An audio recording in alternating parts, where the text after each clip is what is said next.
मैं कहीं नहीं जाऊंगी, मैं यही रहूंगी। ये मेरा खेत है, ये पेड़ मैंने बोया है और बढ़ाया है। ये मेरा सपना है, मेरी मेहनत का फल है ये। मेरा बेटा यहाँ खेलने आता है, मैं यही रहूंगी। अगर तुम यहाँ रहोगी तो मैं भी इसी पेड़ के नीचे हमेशा के लिए रहूंगा। फिर देखता हूं तुम कैसे रहती हो। भले ही कुछ भी हो जाए, तुम्हें तो जाना ही पड़ेगा। नहीं, मेरे पास मत आना, मेरे पास मत आना। चले जाओ, चले जाओ यहाँ से। तुम जाओ, ये मेरे रहने की जगह है। देखो, मैं मेरे बेटे को बिना देखे नहीं रह सकती। उसके लिए मुझे यहाँ रहना ही होगा। तुम्हारे पास बुद्धि नहीं है? अगर तुम यहाँ रहोगी तो इस पेड़ के पास कोई आ नहीं सकता। तुम्हें यहाँ से जाना चाहिए। अगर तुम अपने आप जाओगी तो तुम्हारी आत्मा को मुक्ति मिलेगी, वरना जिस हालत में हो और भी कई सालों तक इसी हालत में रहना पड़ेगा। तुम्हारा पुनर्जन्म नहीं होगा। स्वामी, अगर मैं यहाँ से चली जाऊंगी तो मेरे बेटे को कौन संभालेगा? मेरा पति उसके लिए दूसरी माँ लेकर आया है। उसकी वजह से मेरे बेटे को परेशानी होती है। पगली, जहां पर मैं हूं वहां कोई परेशानी कैसे आ सकती है? अब से तुम्हारे बेटे की जिम्मेदारी मेरी है। जाओ। आप अपनी बात से पीछे नहीं हटेंगे ना? नहीं, कभी भी नहीं। तो आप ही मेरी आत्मा को मुक्ति दीजिए।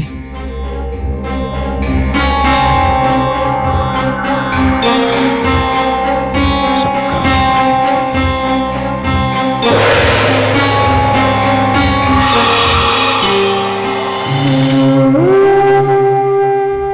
अब मैं चलती हूँ स्वामी।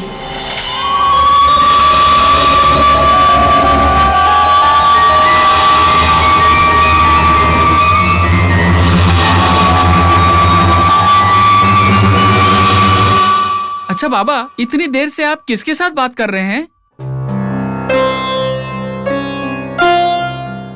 पहले ही लोग कह रहे हैं कि इस पेड़ में भूत है।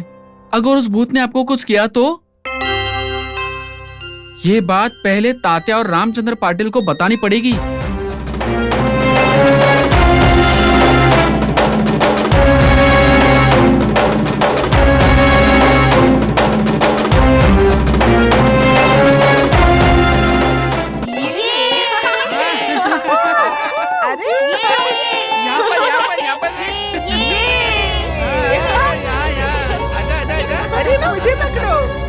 क्यों ऐसे भाग के आ रहे हो? क्या हुआ?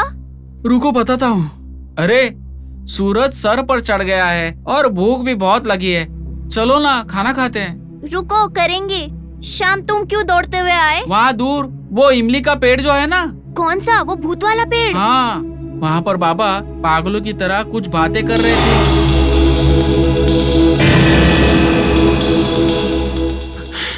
पत्थर उठा के मार रहे हैं। शायद बाबा को पता नहीं कि वहाँ पर भूत है। अरे, अब हम क्या करें? क्या करेंगे मतलब? हम वहाँ जाएंगे और बाबा को बताएंगे कि वहाँ भूत है और उन्हें वहाँ से भेज देंगे। चलो।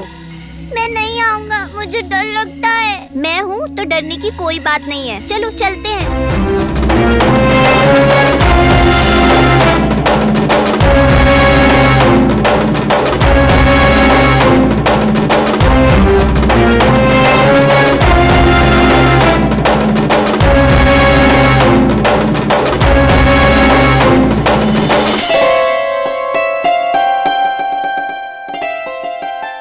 मामा, मामा। ओह तात्या, आओ। बहन का बनाया हुआ खाना लेकर आए हो? खाने की बात बाद में करेंगे। तुम यहाँ क्यों बैठे हो? बहुत थक गया था तात्या, इसीलिए आराम करने बैठ गया यहाँ। बाबा, आप पहले यहाँ से निकलिए। इस पेड़ के नीचे नहीं बैठते। लेकिन क्यों? अगर मैं इस पेड़ के नीचे बैठूंगा तो ये पेड़ मुझसे नाराज हो जाएगा क्या? बाबा, इस पेड़ पर तो भूत है, इसलिए कोई भी गांव वाले इस पेड़ के नजदीक नहीं आते।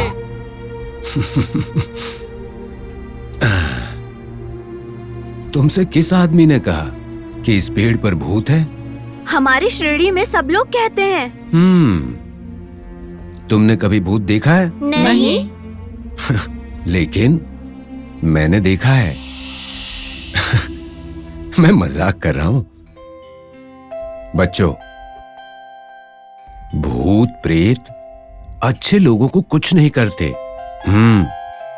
तुम्हें पता है, इस पेड़ पर जो भूतनी थी वो बहुत ही अच्छी है।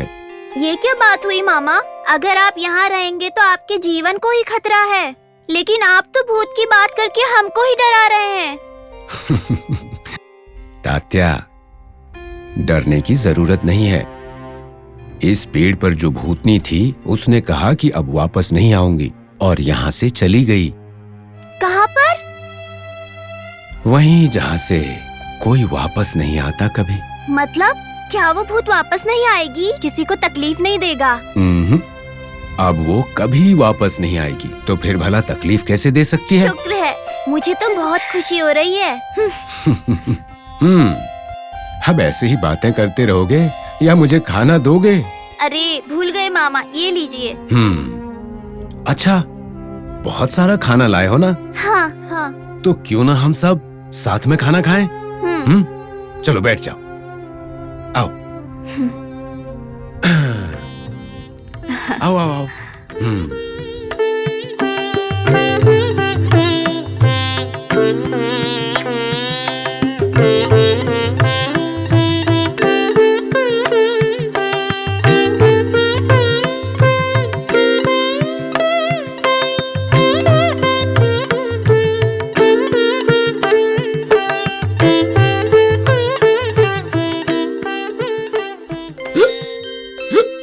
क्या हुआ? पानी पियो। अरे पानी तो नहीं है। हमेशा तालाब के बगल में बैठकर खाना खाते हैं और वहीं से पानी पीते हैं। अच्छा, तुम लोगों को पानी चाहिए ना? हे वृक्षराज, बच्चे खाना खा रहे हैं पर इनके पास पानी नहीं है। क्या आप इन्हें पानी देंगे?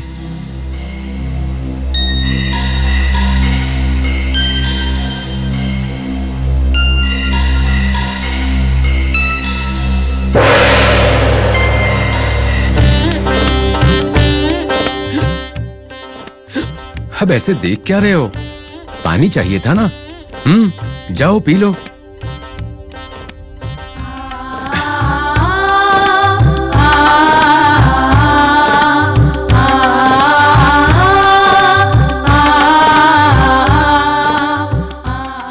देखा तुम लोगों ने?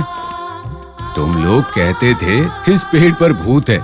देखो, इस पेड़ ने पानी देकर तुम सबकी प्यास बुझाई। अब तो इसके कृतज्ञ रहोगे ना? रहेंगे बाबा। रहेंगे बाबा। हाँ।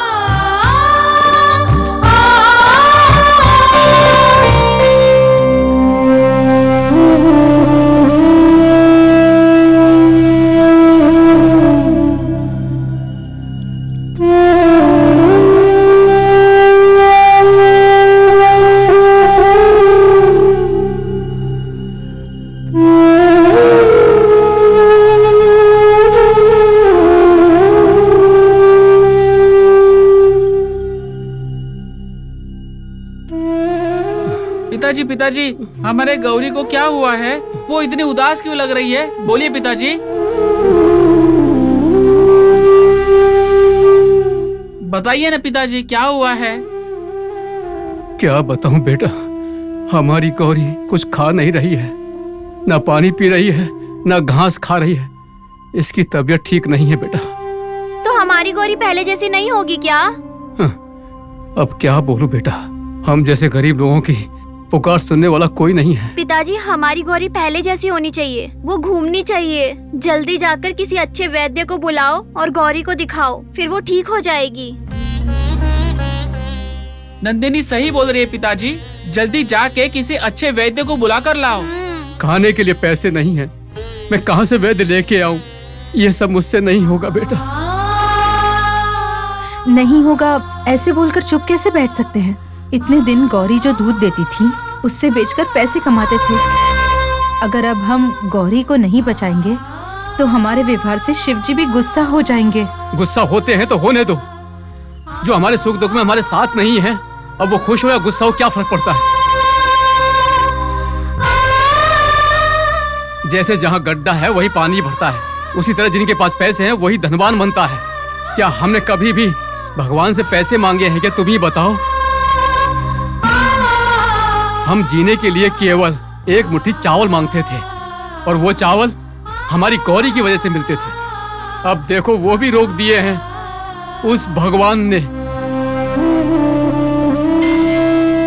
काका, भगवान को क्यों डांट रहे हो? डांटू नहीं तो और क्या कर। देखो हमारी गौरी को किस हालत में कर दिया है। काका, आप ऐसे मत रोइए, गौरी को कुछ नहीं होगा। काका, गांव के बाहर नीम के पेड़ के नीचे जो बाबा बैठते हैं ना, उनको जाकर गौरी के बारे में बताओ। फिर क्या होगा? वो यहाँ आकर गौरी का इलाज करेंगे। इलाज तो कर देंगे, लेकिन इलाज के लिए पैसे मांगेंगे तो मैं कहाँ से लेकर आऊंगा बताओ। काका, बाबा पैसे नहीं मांगेंगे, आप उनके पास जाकर सारी बात बता दीजिए, वो जरूर आकर आपकी सहायता करेंगे। पिताजी, एक बार उस बाबा के पास जाकर आइए ना। हाँ जी, हमारी बात सुनकर शायद वो बाबा हमारी मदद कर सकते हैं। एक बार कोशिश करके देखते हैं। ठीक है, जैसा तुम लोग कहो, ये कोशिश भी कर लेता हूँ, लेकिन गौरी का तुम लोग ध्यान रखना। मैं जल्दी ही वापस आऊंगा।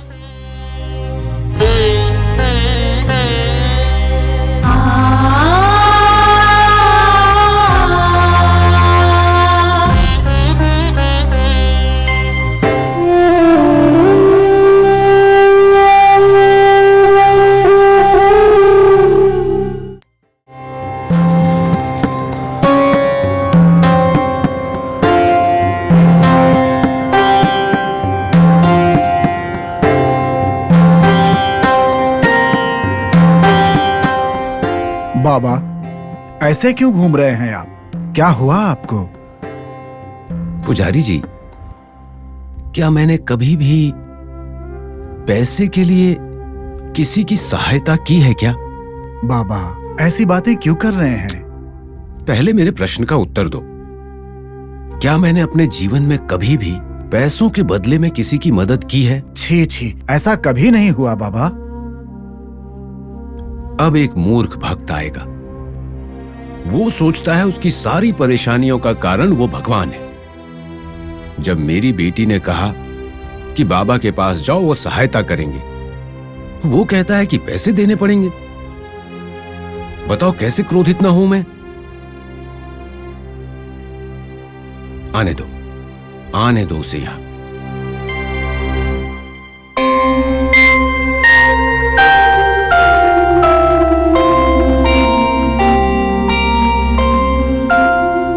बाबा,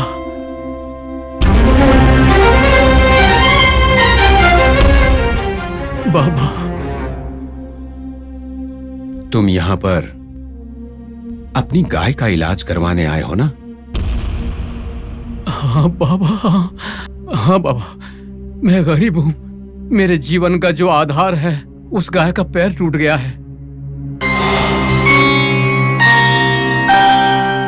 सुना है आप महात्मा हैं और आपकी वजह से मेरी गौरी ठीक हो जाएगी। कृपया कर मेरे घर आकर मेरी गौरी को बचा लीजिए बाबा। बचाने की बात बाद में करना। बिना पैसों के मैं कोई मदद नहीं करता।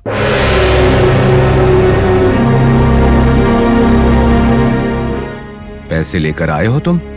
बाबा, मेरे पास मैं समझ गया। तुम्हारे पास फूटी कौड़ी नहीं है।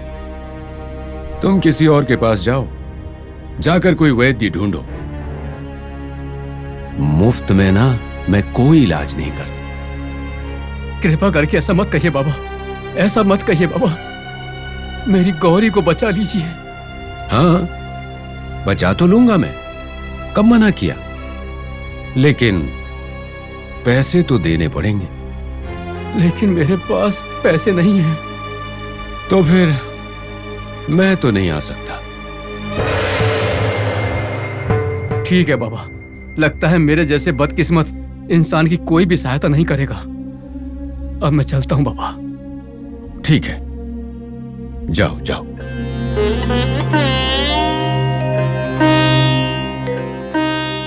बाबा, बेचारे लक्ष्मण राव को ऐसे क्यों परेशान किया? वो बहुत अच्छा इंसान है। लक्ष्मण राव अच्छा इंसान है, मैं जानता हूं, और इसको जानने के बाद भी मैंने उसके साथ ऐसा व्यवहार किया।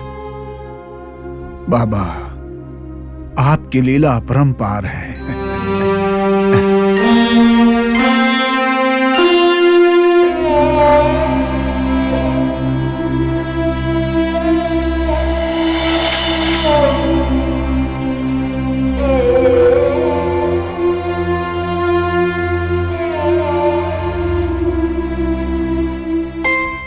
ये देखो पिताजी हाँ, हैं। हाँ, हाँ, पिताजी। पिताजी, हाँ? क्या हुआ? इतने खुश क्यों लग रहे हो तुम लोग? हाँ, हम बहुत खुश हैं पिताजी। और खुशी का कारण पता है? आपने जिस बाबा को भेजा वही। मैंने कौन से बाबा को भेजा था? आपने ही तो गौरी की तबीयत ठीक करने के लिए बाबा को भेजा था। जब बाबा आकर गौरी पर हाथ सहला रहे थे, तब गौरी अचानक से उठ गई। अब तो गौरी चारा भी खा रही है और पानी भी पी रही है। क्या बात कर रहे हो? मुझे तो विश्वास ही नहीं हो रहा है। बहुत आश्चर्य लग रहा है मुझे। क्यों पिताजी? पता है, जब मैं बाबा को बुलाने गया था तो उन्होंने कहा कि वो बिना पैसे के मेरे यहाँ नहीं आएंगे। पिताजी, आप कितना मजाक करते हैं। क्या बाबा ने कभी किसी से पैसे मांगे हैं क्या? गौरी, उठ जाओ।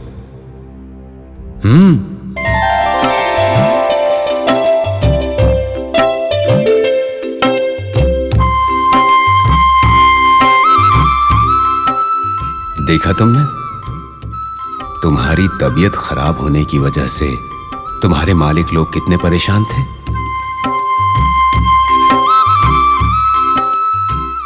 अब तुम्हारी तबीयत कभी खराब नहीं होगी।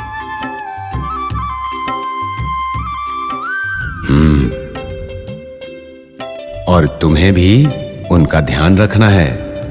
नंदिनी, ये बताओ बाबा कहाँ पर हैं? हमारे घर में है, गौरी के साथ है। अच्छा, चलो देखते हैं। हाँ।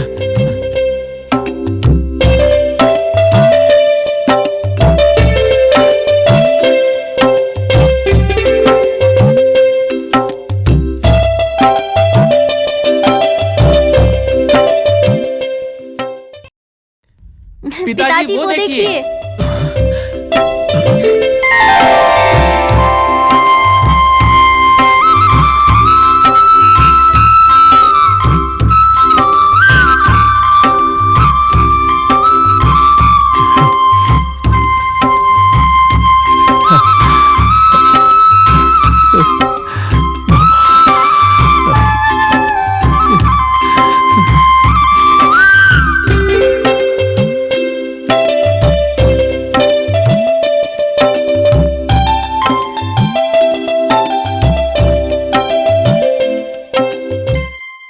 बाबा, आपने तो कहा था कि बिना पैसे के आप मेरी गौरी का इलाज नहीं करेंगे, और आपने मुझे बताए बिना चुपके से यहाँ आकर गौरी को ठीक कर दिया। बाबा, कितने करुणामयी हैं आप बाबा। आपका हृदय सबके लिए विशाल है बाबा। लक्ष्मण, भगवान के ऊपर हमेशा भरोसा रखो और गुरुओं का आदर सम्मान करो। वो हमेशा तुम्हारी रक्षा करेंगे। जैसा आप कहें बाबा। आज के बाद मैं भगवान के बारे में कभी भी गलत बात नहीं करूंगा, कभी नहीं करूंगा बाबा। ठीक है, मेरा काम समाप्त। अब मैं चलता हूं। नहीं बाबा, आप ऐसे ही खाली हाथ नहीं जाएंगे। आपको हमारे घर में खाना खाना ही पड़ेगा। तुम्हारे मन में मेरे सत्कार की भावना है ना, बस इतना ही काफी है। पैसे से ज्यादा तुमने मेरे प्रति जो प्रेम, विश्वास और भक्ति दिखाई है,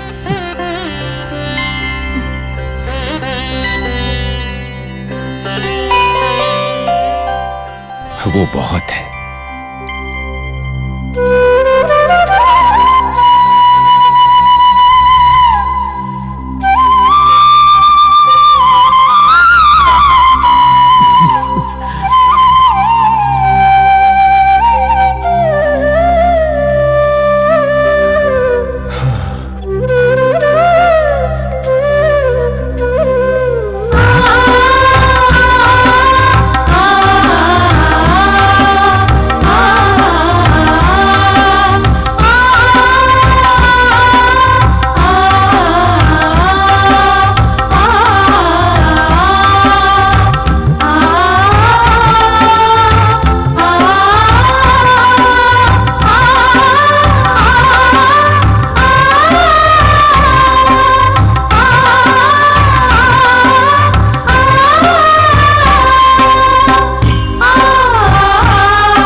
असलम, जरा गाड़ी तो रोको। जी।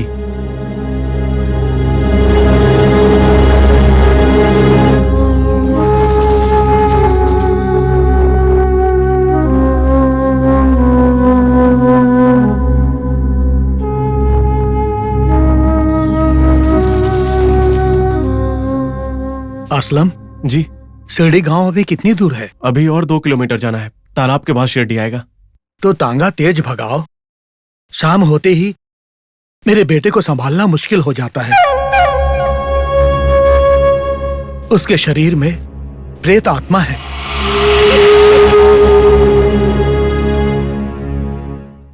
चलो चलो।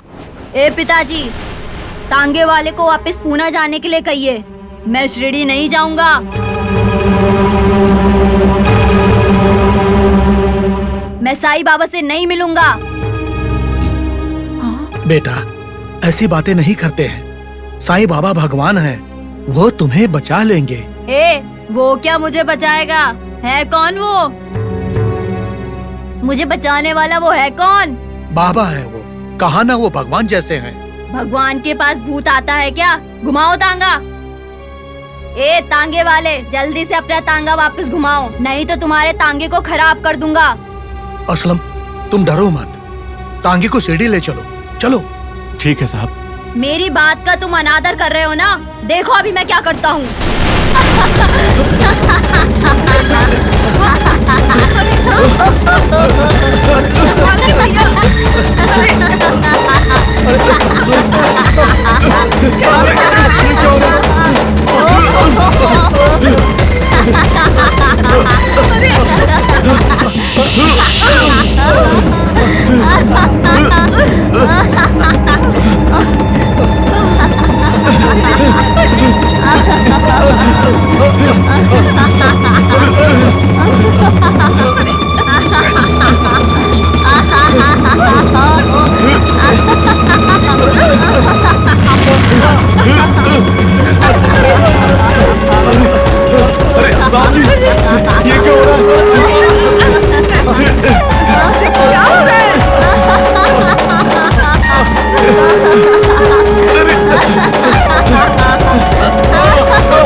बेटा, मैं तुम्हारे हाथ जोड़ता हूँ, कृपया करके तांगे को कुछ मत करो। हम सबकी जिंदगी तांगे में है। कृपया इस तांगे को रोको बेटा, रोको, तांगे को रोको।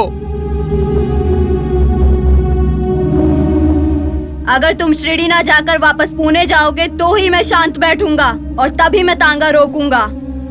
सुनिए, चाहे जो हो जाए हम पुणे वापस नहीं जाएंगे। हम शिरडी जरूर जाएंगे बाबा का दर्शन करने। ए अहंकारी औरत, देखो मैं तुम्हारी क्या हालत करता हूँ।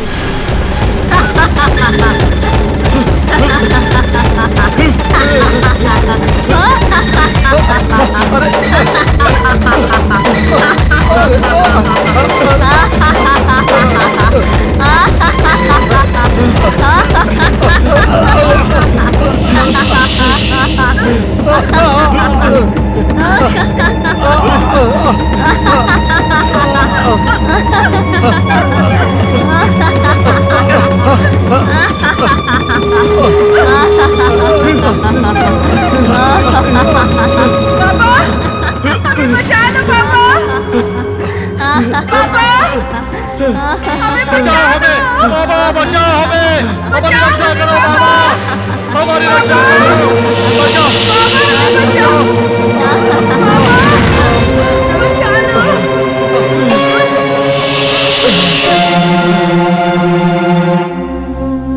बाबा, हे बाबा, बाबा। असलम, तुम निश्चिंत होकर तांगे को ले चलो। चलो, ले चलो। जी साहब। चलो भाई।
असलम, जरा तांगा रोको। हाँ साहब। भाई साहब, नमस्कार। नमस्ते, क्या बात है? हम लोग पूना से आ रहे हैं भाई साहब। यहाँ शिरडी में वो भगवान साईं बाबा रहते हैं ना, हम उनसे कहाँ मिल सकते हैं? कौन? वो भीख मांग के खाने वाला?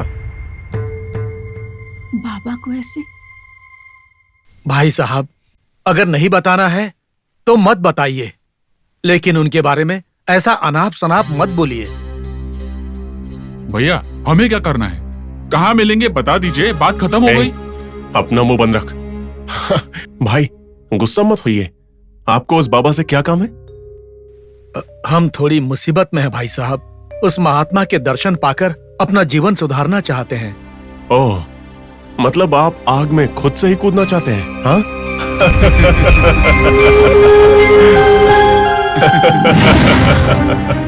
ए तंबोली, अगर तुमसे कोई बाबा का स्थान पूछे और तुम्हें पता है तो ही बताओ, नहीं तो चुप रहा करो। क्यों ऐसे मजाक करते हो तुम सबसे? हाँ? ऐसा करोगे तो तुम्हारे अल्लाह भी तुम्हें कभी माफ नहीं करेंगे। ए पंडित, मुझसे ज्यादा ज्ञान की बातें मत करो। तुम्हारा ये जो खेल है ना, ये तंबोली के सामने नहीं चलेगा। चलो चलो, अपना काम करो, जाओ। सुनिए, आप बाबा से मिलना चाहते हैं क्या? हाँ स्वामी जी। बाबा यहीं पास में ही है। तांगे में बैठकर मेरे पीछे चलिए, मैं आपको ले चलता हूँ। ठीक है स्वामी जी। आइए। असलम।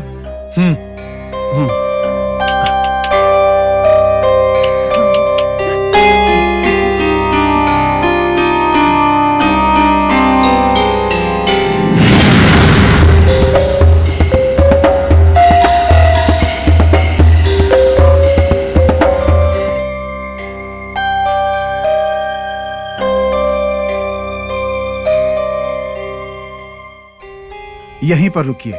रुक जाओ जी। बाबा पेड़ के नीचे बैठे हैं, आइए। जी।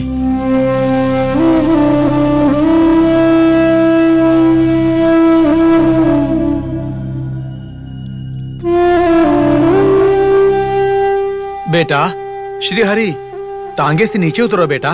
मैं कभी नहीं उतरूंगा।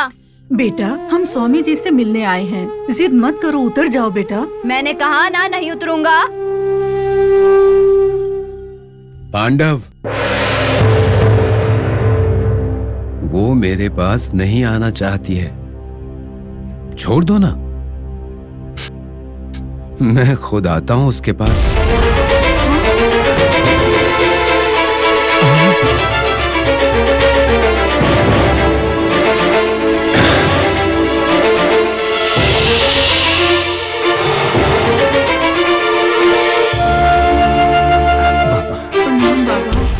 बाबा, वो मेरा बेटा है, वो लड़का है, लड़की नहीं है।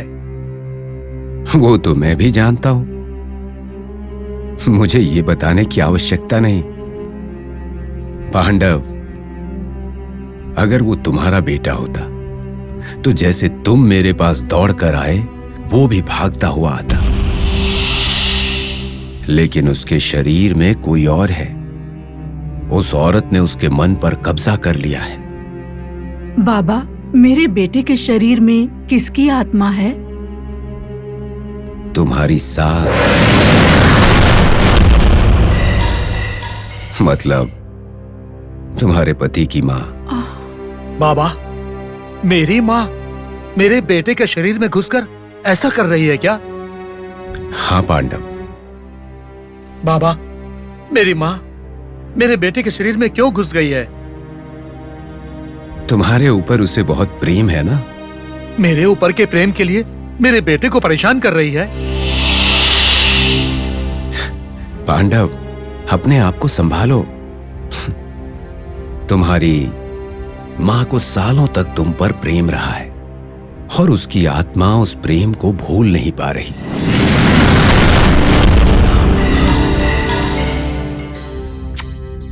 और तो और, वो तो ये चाहती है कि वो हमेशा तुम्हारे साथ ही रहे।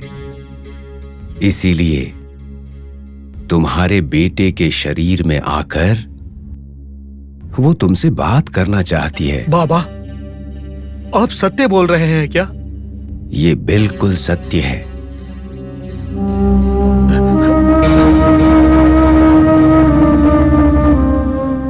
बेटा श्रीहरि।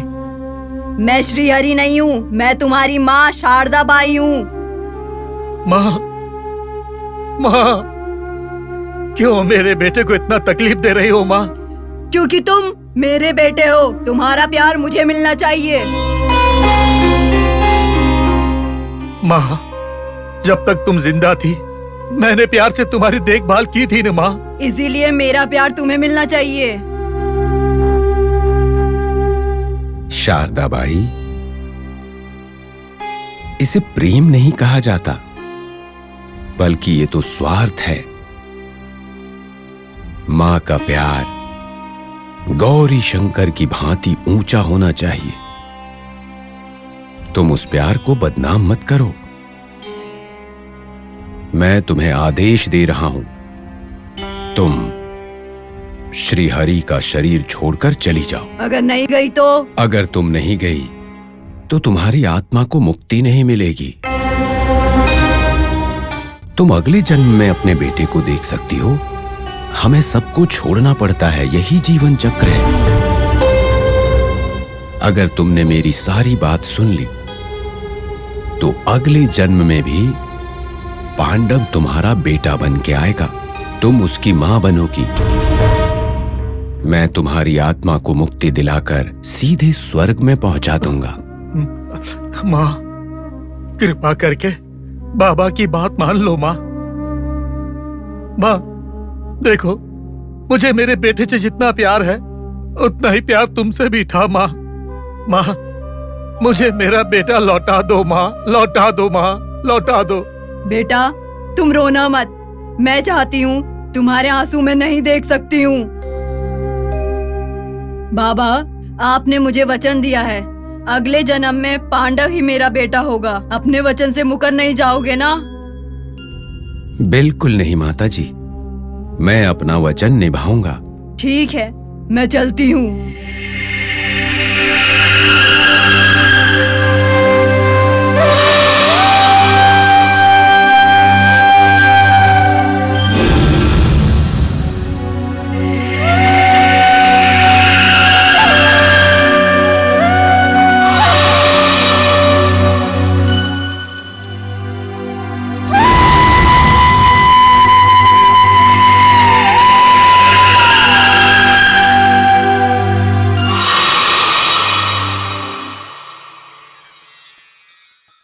पिताजी, माँ, हम कहाँ हैं? बाबा, बेटा, बाबा, बेटा, बाबा। श्री हरि, तुम ठीक हो गए बेटा। आप ठीक हो ऐसे गया। क्यों बोल रहे हो? मुझे क्या हुआ था? मैं तो ठीक ही हूँ। हाँ श्रीहरि, तुम बिल्कुल ठीक हो। इनकी तबीयत खराब हो गई है, इसीलिए ऐसी बातें कर रहे हैं। पिताजी, ये फकीर कौन है? बेटा, ये फकीर नहीं है, ये तो भगवान है, साईं बाबा है। ऐसा क्या? बाबा, मुझे आशीर्वाद दीजिए। आयुष्मान बाबा, तुम्हारा कल्याण हो। पांडव, हाँ बाबा। मैंने जो तुम्हारा भला किया उसके बदले 25 पैसे दोगे? पांडव जी, बाबा को दक्षिणा में 25 पैसे दीजिए। देता हूँ। ये लीजिए। मैंने तो 25 ही मांगे हैं, 50 पैसे नहीं चाहिए। ये रहे मेरे 25 पैसे। इंसान को हमेशा अपने काम के हिसाब से पैसे मांगने चाहिए। ज्यादा की उम्मीद करना अच्छी बात नहीं है। बाबा, आप केवल भगवान नहीं हैं, आप गुरु, परमात्मा और ज्ञानी भी हैं। ये सब मैं नहीं हूं, सबका मालिक एक है। अल्लाह रहम करे, अल्लाह अच्छा करेगा। हे राम, हे राम।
तात्या, तात्या, मामा को परेशान मत करो, यहाँ आओ।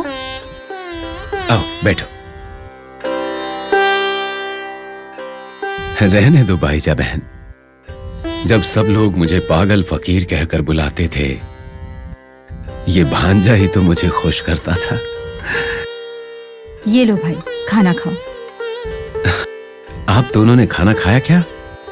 भगवान को भोग चढ़ाए बिना कोई खाना खाता है क्या? चलो आप खाना खा लो। मैं भगवान नहीं हूं बहन, तुम्हारी ही तरह साधारण मनुष्य हूं। आपके लिए आप साधारण मनुष्य हो सकते हो, लेकिन तात्या और मेरे लिए आप हमेशा भगवान ही रहेंगे। पहले खाना खा लीजिए।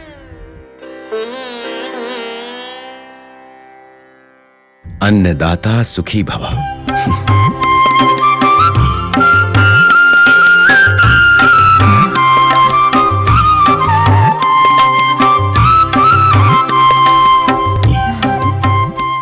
मामा, सब कुछ तो आप ही खा रहे हो, मुझे कुछ नहीं दोगे? तात्या, तुम घर पर खाना खा लेना, पहले मामा को खाने दो। बाईजा बहन, शायद इसे भूख लगी होगी। अच्छा तुम छोड़ो, मैं ही खिला देता हूँ।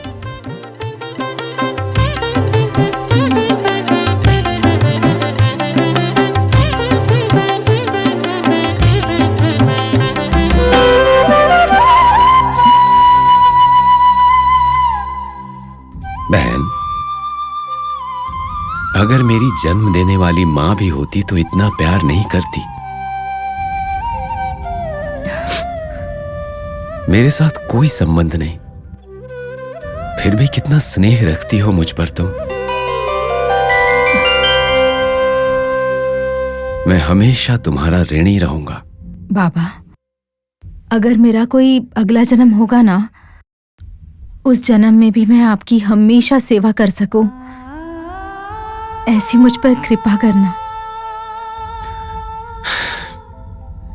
हर जन्म में मैं तुम्हारा भाई बनूंगा। तुम मेरी बड़ी बहन, मैं तुम्हारा छोटा भाई।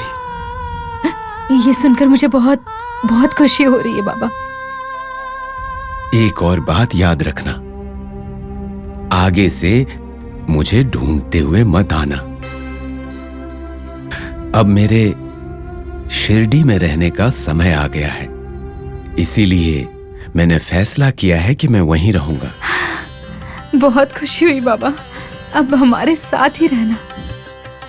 हाँ मामा, अब आप शिरडी में हमारे साथ ही रहना, मैं भी तुम्हारे साथ रहूंगा। ठीक है तात्या, अब तुम्हारे प्यार के लिए मैं शिरडी में ही रहूंगा, ठीक है ना? ठीक है।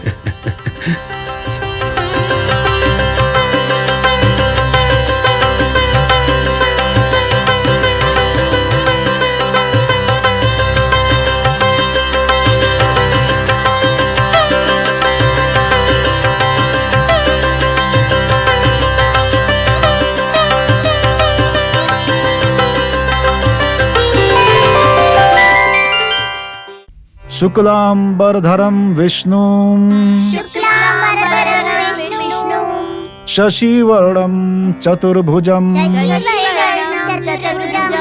प्रसन्नवदनं ध्यायेत् सर्वविघ्नोपशान्तये।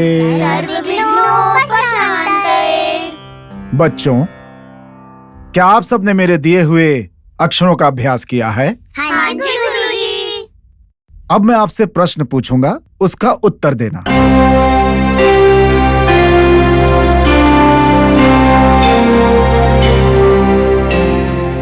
सैयद, तुम बताओ, दानों में सबसे श्रेष्ठ दान क्या होता है? अन्नदान है गुरुजी। अच्छी बात है। वेंकट, अब तुम बताओ, एक ऐसे योद्धा का नाम बताओ जो दान के लिए जाने जाते हैं। करना पंडित जी। बिल्कुल सही।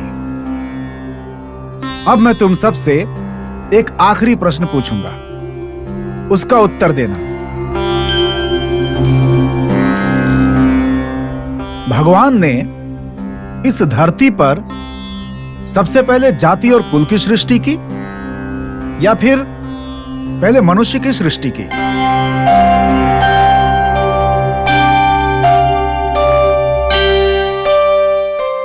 श्याम पंडित जी,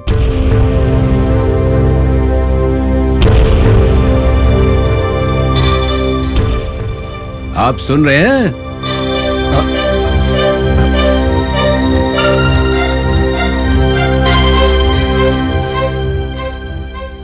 आपके प्रश्न का उत्तर मैं दूं? कौन है? कहां से बात कर रहे हो? मैं तो आपके पास ही हूं, आप ही मेरे नजदीक नहीं आते। बच्चों, तुम सब अभी जाओ, कल फिर आना।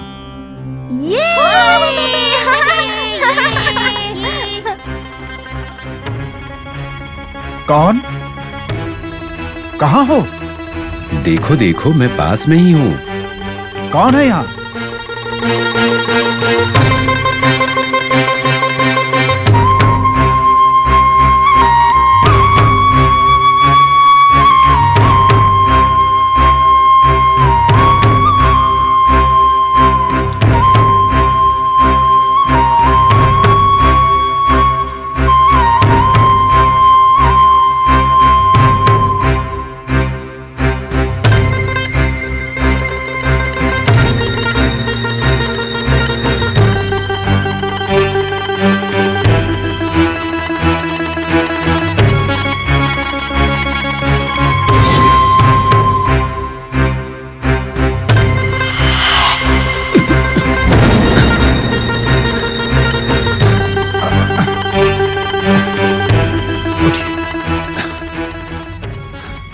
सोमा, फकीर को धक्का क्यों मारा? श्याम पंडित जी, इसको साधारण इंसान मत समझिए। अपने आप को बहुत कुछ समझता है ये। हमारी बातों को उल्टा जवाब दे रहा था। पंडित जी, इस पागल इंसान के बारे में आपको पता नहीं है। अच्छा, तो तू बुलाया पागल? हाँ, मैं पागल हूं। श्याम, क्या मैं तुम्हारे प्रश्न का उत्तर दे दूं? तुम जैसे अशिक्षित को भला प्रश्न का उत्तर कहां से आएगा? अनपढ़ पागल। श्याम,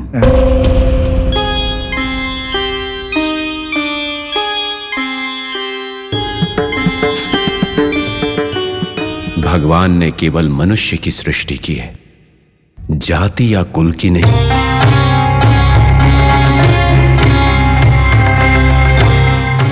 దేవుడు మనుష్యాని సృష్టించానే కాని కులాన్ని మతాన్ని కాదు। भगवान ने इन सबको बनाया, मगर जाति और धर्म नहीं।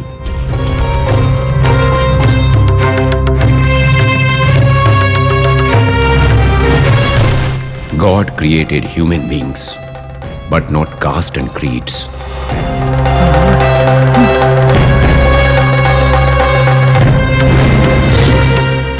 भगवान ने मनुष्य घडवला, जाती आणि कुल नाही।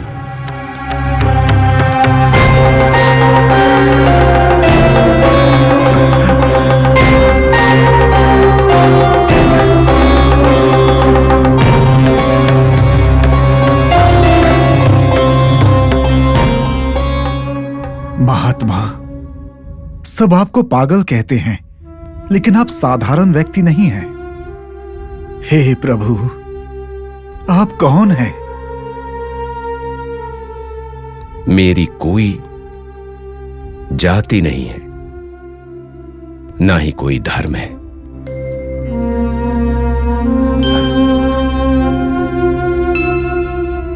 इस समय तुम्हारा मित्र हूं। स्वामी, मैं ये नहीं पूछूंगा कि आप कौन हैं, क्या हैं।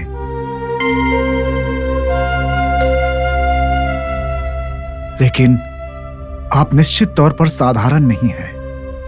मनुष्य के रूप में आए हुए एक गुरु हैं, महागुरु। पूरे संसार का सिर्फ एक गुरु है, वही वो दत्त गुरु। क्या मैं वो हूं? बोलो श्याम, क्या मैं वो हूं? तुम मुझे महात्मा कहते हो। बाबा, आप ही दत्त गुरु हैं ऐसा मेरा मन कहता है। सही है ना बाबा?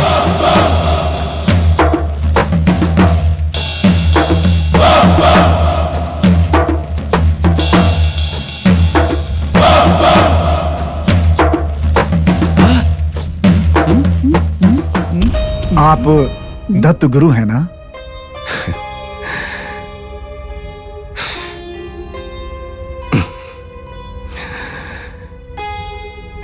मैं तो बस एक पागल फकीर हूं,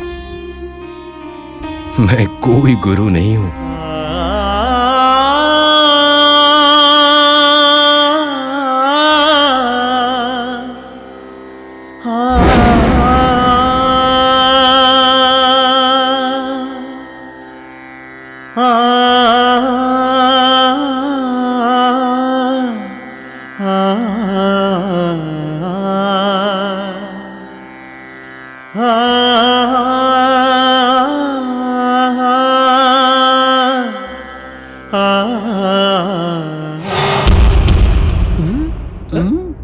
ए रंगा शिंगा, जाओ उस श्याम पंडित को लेकर आओ। ठीक है, चलो। ए श्याम पंडित जी, आप उस फकीर के साथ क्या षड्यंत्र कर रहे थे, बताइए। अरे वो क्यों फकीर के साथ षड्यंत्र करेंगे? अरे वो तो सिर्फ अपना सुख दुख बांट रहे थे।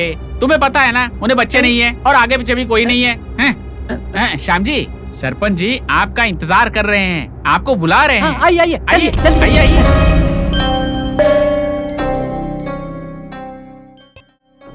सरपंच जी देखिए आ गए।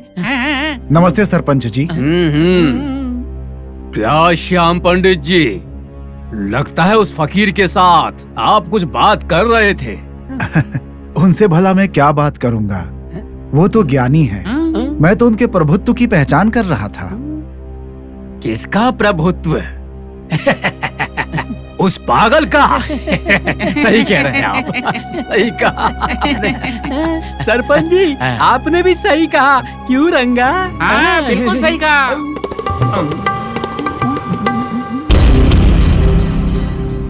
क्यों श्याम पंडित जी, कहीं आपका दिमाग तो नहीं फिर गया है? अरे वो कहाँ का ज्ञानी है जो आपके उसके प्रभुत्व की पहचान करवा रहे थे? सरपंच जी, बाबा के बारे में ऐसी बातें मत करें आप। आपकी तरह मैं भी उन्हें पागल ही समझता था, लेकिन आज उनकी बातें सुनकर और कई भाषा बोलते हुए देखकर अब मेरा मन बदल गया।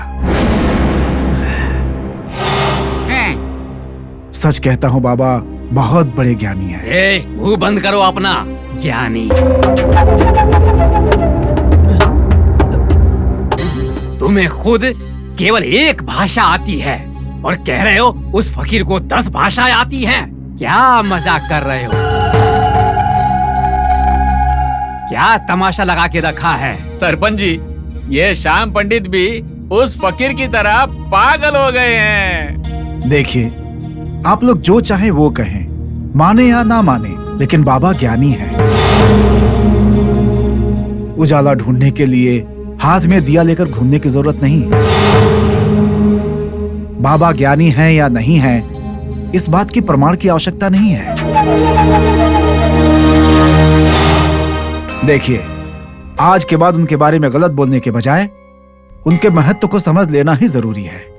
आप सबके लिए कल्याणकारी होगा। श्याम पंडित, तुम्हारा दिमाग खराब हो गया है। ये सारी ज्ञान की बात है उन बच्चों को सिखाना, मुझे नहीं सिखाना। चलो चलते हैं। अगर हम यहीं पर रहे तो ये पागल हमें उस पागल की बातें बताकर हमें भी पागल कर देगा। चलो, हर जगह पागल भरे पड़े हैं। बाबा के नाम के संजीवनी का महत्व आप सबको पता नहीं चलेगा। आगे चलकर जब आप उनके भक्त बन जाएंगे ना, तब पता चलेगा आपको। बाबा, इनका भला करना बाबा, अज्ञानी है ये। राधा बाई, क्या तुमने साईं बाबा के बारे में कुछ सुना? कौन सी बात रमना?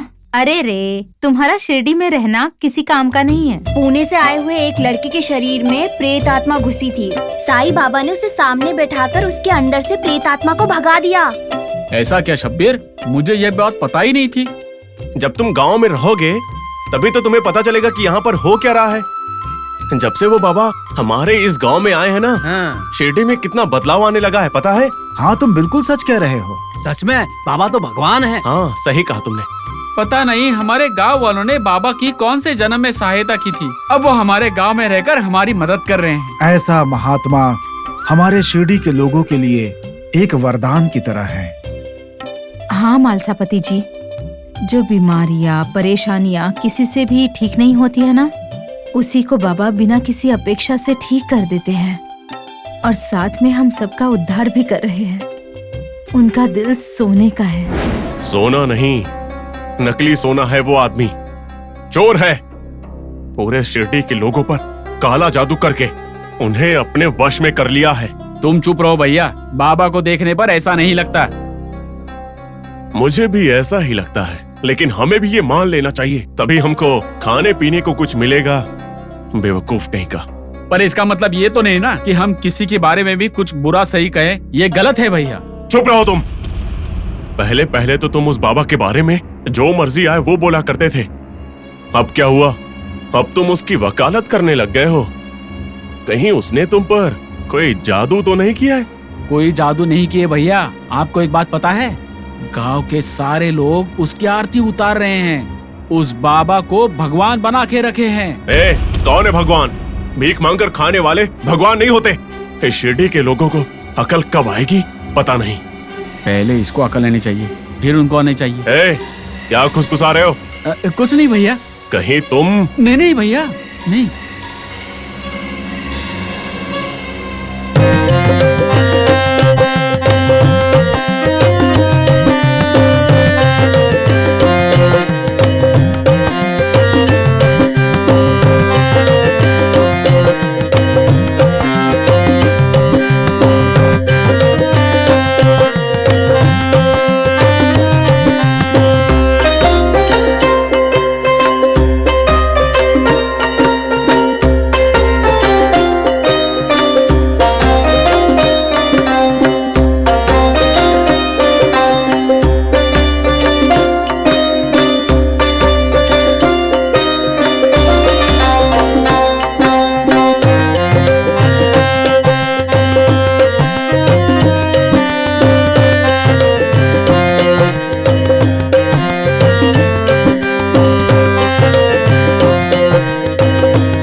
बाबा।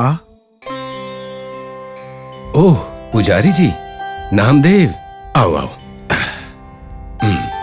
बाबा, आपकी कीर्ति शिरडी गांव से बाहर जाकर पूरे महाराष्ट्र में फैल रही है बाबा। आपके जैसा महात्मा हम सब के बीच है, ये हमारे पिछले जन्म का पुण्य है।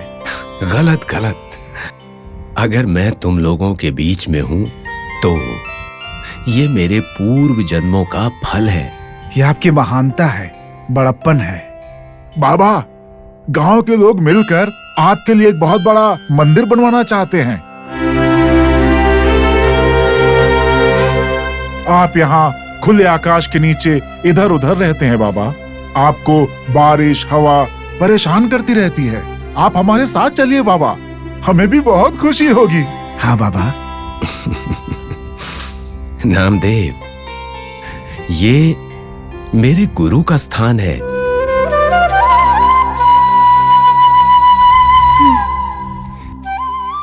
कुछ दिनों के बाद आऊंगा। तुम जिस जगह की बात कर रहे हो वहां तो कोई भी रह सकता है, लेकिन यहां कोई नहीं रह सकता।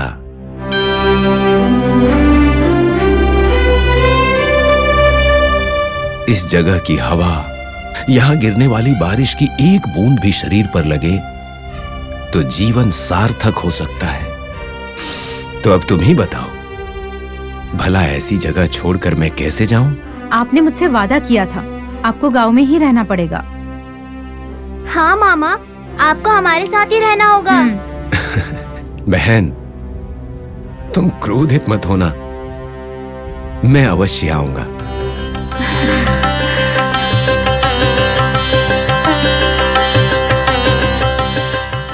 बाबा, ये सारे लोग आपकी पूजा की अपेक्षा लेकर आए हुए हैं। आप अनुमति दीजिए ताकि ये आपकी पूजा कर सकें। बाबा, पूजा मत करो ऐसा कहने वाला मैं कौन? बिल्कुल करो।